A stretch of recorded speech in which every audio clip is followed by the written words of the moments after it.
Hello students, welcome to the big math theory. और आज हम क्लास 12 के रिलेशन चैप्टर का सेकेंड एपिसोड लेकर आए हैं। इसमें क्या होगा कि हम कुछ क्वेश्चंस करेंगे जो हमने रिफ्लेक्सिव, सिमेट्रिक, ट्रांसिटिव रिलेशन पढ़े थे उन पर बेस्ड। लास्ट टाइम भी किए थे, अभी कुछ और करते हैं। एनसीईआरटी के ही क्वेश्चन है, बहुत अच्छे क्वेश्चन है। एनसीईआरटी एक्सरसाइज 1.1 का क्वेश्चन नंबर 4 करते हैं। लिखा हुआ आपको दिख भी रहा है। तो इस क्वेश्चन में दो आ रहा है। एक आर रिप्रेजेंट करता है रियल नंबर के सेट को और एक आर रिप्रेजेंट करता है रिलेशन को। रिलेशन क्या है कि दो नंबर है, उनमें से एक नंबर दूसरे नंबर से छोटा या बराबर है। तो आपको बताना है कि ये रिफ्लेक्सिव तो है, ट्रांसिटिव है, पर सिमेट्रिक नहीं है। ठीक है, तो शुरू करते हैं। जनरल मेथड से देखेंगे। ठीक है,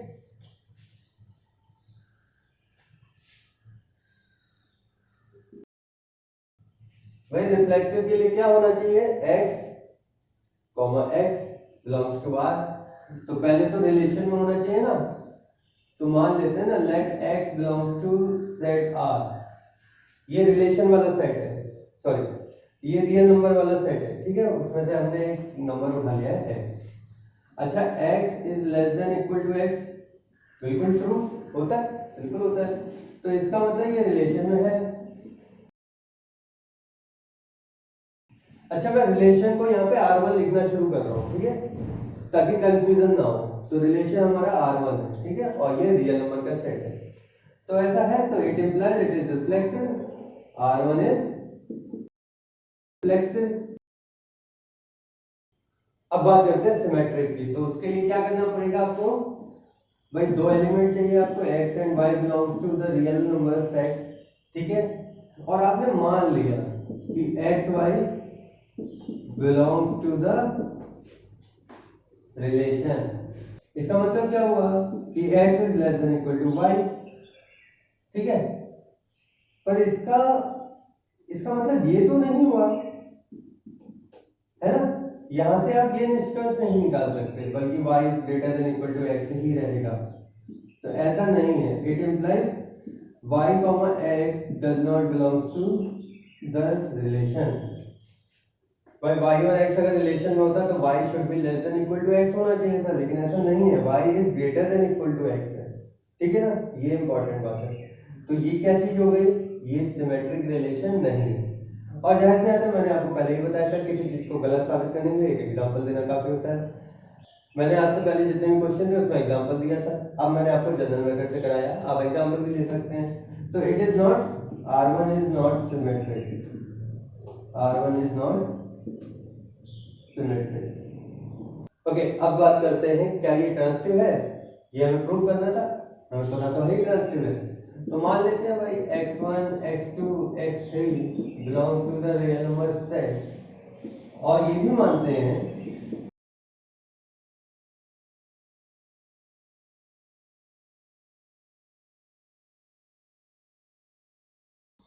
तो x1 x2 भी रिलेशन में है, x2 x3 भी रिलेशन में है। तो इसका मतलब क्या होता है भाई कि x1 is less than equal to x2 and x2 is less than equal to x3। ठीक है ना। अब देखो, इनइक्वालिटी का कॉन्सेप्ट ये कहता है कि x1 is less than equal to x2 और x2 खुद x3 से कम है। इसका मतलब x1 खुद भी तो x3 से कम होगा ना, इट इंप्लाइज। और इसका मतलब क्या है कि x1 x3 जो है रिलेशन में है। It implies r1 is transitive. तो ये वो ट्रांजिटिव रिलेशन हो गया। इजी था, ठीक है ना। आगे बढ़ते हैं। ओके, अब बात करते हैं क्वेश्चन नंबर 5 की। इसमें भी दो आ रहे हैं, एक रियल नंबर का सेट है और एक रिलेशन है। ठीक है, इसमें आपको रिलेशन ये दे रखा है कि a is less than equal to b q. ठीक है, और आपसे पूछा गया है कि ये सिमेट्रिक, रिफ्लेक्सिव, ट्रांसिटिव है या नहीं है। तो चलिए देखते हैं।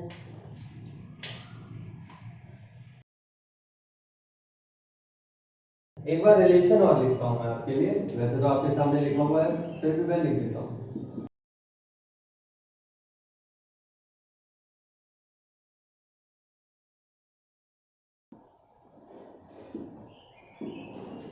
इस रिलेशन को r1 बोल दे रहा हूं मैं, ठीक है।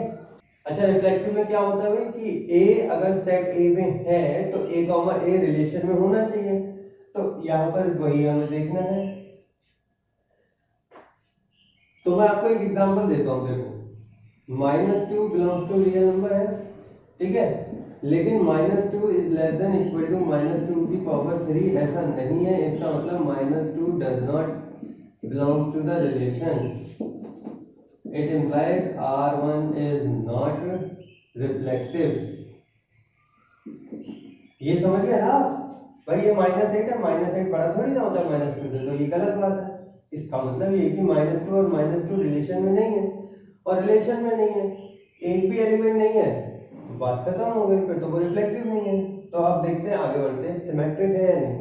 मान लो ये जो 2 होता है, ये 3 होता है, ठीक है, तो 3 का क्यूब बड़ा होता है 2 से, बिल्कुल बड़ा होता है, तो 2,3 रिलेशन में होता है। अच्छा, इसको रिवर्स कर दो, 3 और 2 का क्यूब वो भी बड़ा होता, तो 2,3 और 3,2 इसमें होता, ठीक है ना। अच्छा, तो मैं आपके लिए क्या करना चाहता हूँ, मैं ये चाह रहा हूँ कोई ऐसा एग्जांपल मिल जाए जो इसको कंट्राडिक्ट करे, ठीक है। आप जनरल मेथड से भी जा सकते हैं, और मैं आपको बताता हूँ कि ये चीज जो है रिफ्लेक्सिव तो नहीं है, और साथ ही साथ सिमेट्रिक भी नहीं है। अच्छा, तो एग्जांपल लेके मैं आपको बता रहा हूँ, आप जनरल मेथड से भी कर सकते हैं, और मैं बता रहा हूँ आपको जनरल मेथड ज्यादा आसान पड़ेगा, ठीक है। तो देखो एग्जांपल, देखो ए और बी कंसीडर करने हैं, मैं देखो हाफ और 1 को कंसीडर करता हूँ, ये हमारा ए है और ये हमारा बी है। तो आपको दिख रहा है ना कि भाई 1/2 is less than equal to the 1 cube, इसका ना 1/2 belongs to the relation.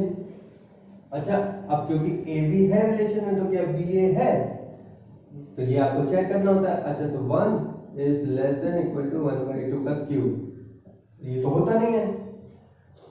It implies 1/2 does not belong to the relation।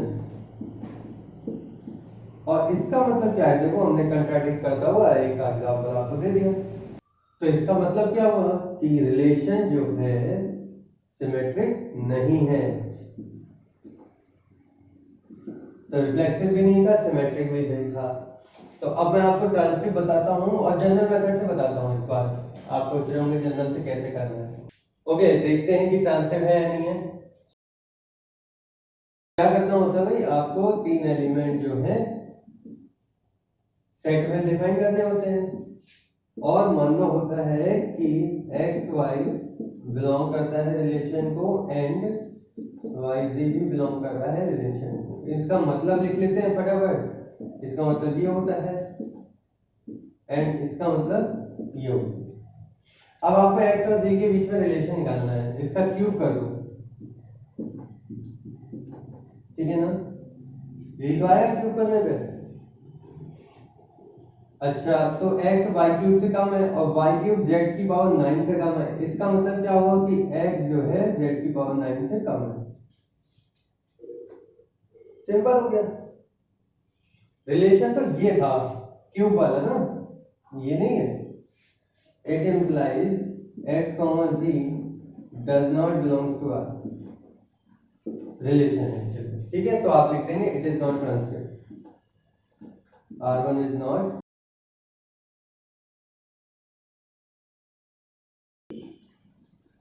Transitive, ठीक है। तो ये रिफ्लेक्सिव भी नहीं है, सिमेट्रिक भी नहीं है, ट्रांजिटिव भी नहीं है। और मैं आपको बताऊं ट्रांजिटिव तो आप ये कई सारे एग्जाम्पल होंगे इसके, ऐसा नहीं कि हर एक एलिमेंट बिलोंग नहीं कर रहा होगा, कुछ तो कर रहे होंगे, पर कई सारे नहीं भी कर रहे होंगे, ठीक है। चलिए आगे बढ़ते हैं। तो आगे बढ़ते हैं नेक्स्ट टॉपिक पे। टॉपिक है इक्विवेलेंस क्लास, बहुत ही इंपॉर्टेंट है। इक्विवेलेंस क्लास क्या होता है डायरेक्टली मैं आपको नहीं बताऊंगा, एग्जांपल के थ्रू मैं आपको समझाने की कोशिश करता हूँ, बहुत अच्छी और बेटर आपको नॉलेज हो जाएगी इससे। देखो इक्विवेलेंस क्लास का सीधा सीधा रिलेशन इक्विवेलेंस रिलेशन से है। अगर कोई रिलेशन दिया है और वो इक्विवेलेंस रिलेशन है, तभी हम इक्विवेलेंस क्लास का कॉन्सेप्ट उसमें यूटिलाइज कर सकते हैं, ठीक है। तो पहले तो रिलेशन इक्विवेलेंस होना चाहिए, ठीक है। तो एक रिलेशन का एग्जांपल लिखता हूं जो इक्विवेलेंस है। चलिए,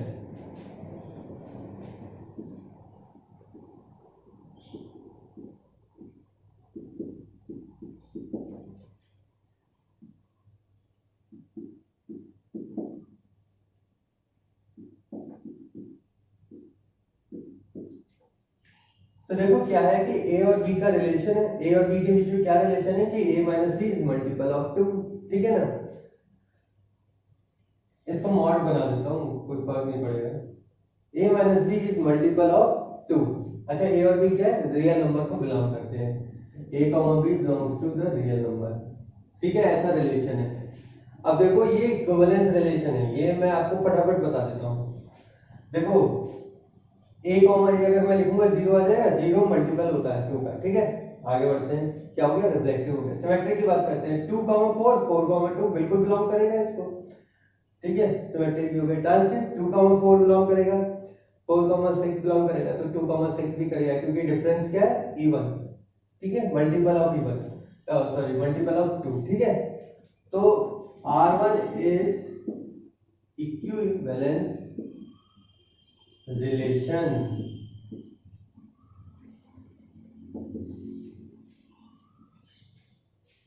तो ये इक्विवेलेंस रिलेशन है। तो इक्विवेलेंस क्लास क्या होता है, चलो अच्छा बात करते हैं। अच्छा ये क्या है, 2 का मल्टीपल है, ठीक है ना। अब देखते जाना जरा, क्या मैं ऐसे एलिमेंट लिख सकता हूं जो आपस में इक्विवेलेंस रिलेशन शो करते हो। एक ऐसा सेट रियल नंबर का, भाई देखो रियल नंबर का सेट है, उसमें से ए भी आप उठा रहे हैं, ठीक है। एक एग्जांपल देता हूं, जैसे अगर मैं 1 2 की बात करूं तो ये इक्विवेलेंस रिलेशन नहीं है ना, क्योंकि इनका डिफरेंस जो है 2 का मल्टीपल नहीं है ना। तो मैं चाहता हूं कि 1 से रिलेटेड, मतलब यहाँ पे 1 मैंने फिक्स कर दिया है इनपुट पे, है ना, तो यहाँ पे क्या क्या एलिमेंट्स आ सकते हैं। अब आप देख लो कि भाई देखो 1 आ सकता है यहाँ पे, है ना, यहाँ पे 3 भी आ सकता है, और यहाँ पे 5 भी आ सकता है, 7 आ सकता है, 9 आ सकता है। तो इस तरीके से ऑड मल्टीपल आ सकते हैं, और इन सब का डिफरेंस देखो, 1 5 का डिफरेंस 4, 1 7 का डिफरेंस 6, और ये सब जो है मल्टीपल होंगे 2 के। अच्छा तो ये एक पैटर्न नहीं हो गया, है ना, एक पैटर्न हो गया। इसको कलेक्ट कर देता हूँ, इस सेट को मैं एक जगह कलेक्ट कर दूं और इसको एक नाम देने वाला हूँ, ठीक है ना। वो सारे नंबर्स का सेट जो इस 1 से इक्विवेलेंसली रिलेटेड है, तो उसको क्या लिखूंगा मैं, ऐसे लिखूंगा, ऐसे। तो ये क्या कहलाएगी, इक्विवेलेंस क्लास, इक्विवेलेंस क्लास। और ये होगा क्या, वो सारे एलिमेंट जो 1 से रिलेटेड है, किस तरीके से रिलेटेड है, इस रिलेशन के थ्रू रिलेटेड है और इक्विवेलेंसली रिलेटेड है, ठीक है। वो सारे नंबर क्या है, 1 3 5 7 एंड सो, या आप कह लो ऑड नंबर्स का सेट, है ना, ऑड नंबर्स, ओके। भाई इसी तरीके से 0 के लिए भी मैं बना सकता हूँ, 2 4 6 0 भी आएगा इस तरीके से। ऑफ कोर्स नेगेटिव नंबर भी आएंगे, यहाँ पे -1 -3 आपके, यहाँ पे आपके -2 -4, ठीक है, रियल नंबर का सेट ले रखा है हमने। भाई 0 से रिलेटेड, अब ध्यान देना, दोबारा मैं बोल रहा हूँ, इस सेट में कोई भी 2 एलिमेंट उठा लो, कोई भी 2, ठीक है, वो इस रिलेशन को फॉलो करते होंगे, तो वो इक्विवेलेंस रिलेशन को फॉलो करते होंगे। इस सेट में से भी कोई 2 एलिमेंट उठा लो, कोई भी 2, वो इस रिलेशन को फॉलो करते होंगे, ठीक है। दोबारा इसमें से कुछ भी उठाओगे एक एलिमेंट, वो 0 से रिलेटेड होगा, रिलेशन से मतलब क्या आ रहा है, इक्विवेलेंस रिलेशन होगा, वो भी ये वाला। इसमें से कोई भी एक एलिमेंट उठाओगे 1 से रिलेट कर देगा, वो 1 से रिलेटेड होगा, तो इसका डायरेक्ट कनेक्शन 1 से, इसका डायरेक्ट कनेक्शन 0 से, तो ये इक्विवेलेंस क्लास 0 है, ये इक्विवेलेंस क्लास 1 है, ठीक है। और ये क्या है, इक्विवेलेंस क्लास 0, ठीक। तो कहते ऐसे हैं कि इक्विवेलेंस क्लास के सारे एलिमेंट आपस में रिलेटेड होते हैं, ये सब आपस में रिलेटेड है, रिलेशन जो भी दिया हुआ है, पर इक्विवेलेंस क्लासेस आपस में डिसजॉइंट होती हैं, मतलब 1 का कोई भी एलिमेंट 0 से किसी भी एलिमेंट से रिलेटेड नहीं है, मतलब यहां से कोई एक एलिमेंट उठाऊं, यहां से कोई एलिमेंट उठाऊं, तो वो आपस में इस रिलेशन के थ्रू रिलेटेड नहीं है। भाई 1 और 2 रिलेटेड नहीं है, ये तो मैंने आपको पहले ही बताया था।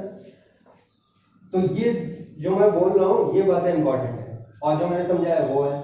तो अब आप लिखिए, मैं यहाँ पे पॉइंट्स भी लिखूंगा, आपको लिखता हुआ आएगा कि इक्विवेलेंस क्लासेस क्या होता है वो मैं बता रहा हूँ। पहले तो ये इक्विवेलेंस क्लास का कॉन्सेप्ट अप्लाई होता है इक्विवेलेंस रिलेशन के सेट्स पे, ठीक है। इक्विवेलेंस रिलेशन जहां जहां अप्लाई होगा वहां होगा। फिर वो जो सेट जिसपे इक्विवेलेंस रिलेशन अप्लाई हो रहा है उस सेट को मैं 2 3 4 एक डेफिनेट फाइनाइट अमाउंट के टुकड़ों में तोड़ सकता हूं। देखो मैंने क्या किया, पूरा का पूरा सेट ही तोड़ दिया। ओके देखो यहाँ पे अगर मैं रियल नंबर के सेट की जगह इंटीजर ले लूं तो ज्यादा बेटर रहेगा, ठीक है ना। रियल नंबर का सेट अप्लाई नहीं कर रहा है, इंटीजर के सेट पे बात करते हैं। तो हमने दुनिया भर के जितने भी इंटीजर थे वो 2 सेट में तोड़ दिए, 2 टुकड़े हो गए उसके, ये ऑड नंबर वाला और ये इवन नंबर वाला। सारे इंटीजर यहीं पर है, ठीक है। कोई भी इंटीजर उठा या तो इस सेट में होगा या इसमें होगा। तो 0 और 1 इक्विवेलेंस क्लास बन गई, ठीक है ना। अच्छा तो 2 ही क्यों? अगला क्वेश्चन ये हो सकता है कि भाई 2 में क्यों तोड़ा गया, 3 में तोड़ सकते थे, 4 में। तो ये डिपेंड करता है रिलेशन पे, वो रिलेशन की डेफिनेशन क्या है उस पर डिपेंड करता है। अगर यहाँ पे मैं डेफिनेशन थोड़ी सी बदल दूं तो यही चीज कई और टुकड़ों में भी बदल सकती है। जैसे अगर मैं कहूँ मल्टीपल ऑफ 3 तो 3 टुकड़े हो जाएंगे, ठीक है ना। कैसे हो रहे हैं टुकड़े देखो भाई, 2 है ना, 2 की बात करते हैं। ऐसे नंबर जो आपने 10th और 9th में कॉन्सेप्ट पढ़ा था ना, इक्विलेट्स डिवीजन वाला, तो 2 से आप डिवाइड करते हैं तो रिमाइंडर या तो क्या आएगा 1 आएगा या फिर 0 आएगा, और कोई रिमाइंडर आ नहीं सकता। तो उन रिमाइंडर के बेसिस पे क्लासेस डिफाइंड हो जाते हैं। तो क्या क्या इंपॉर्टेंट कॉन्सेप्ट है आप ध्यान से सुनो, ठीक है ना। Equivalence class is a concept applicable to only equivalence relation, ठीक है।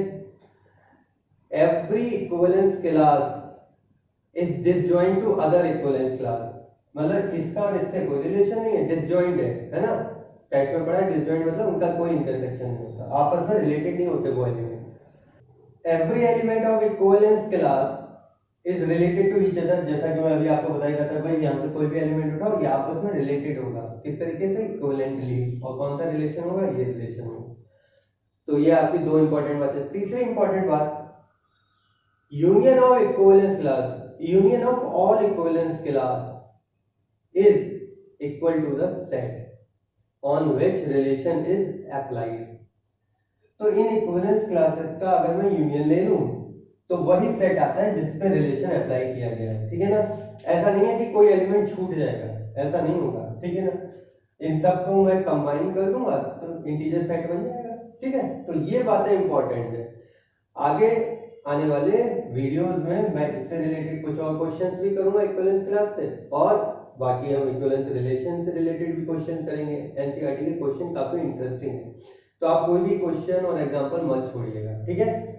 अगर आपको पसंद आया मेरा समझाया हुआ तो मुझे जरूर आप फॉलो करें, मतलब कि सब्सक्राइब करें। नहीं आया समझ में तो क्वेरीज को कमेंट सेक्शन में लिख दें। Like share subscribe. See you soon, good day.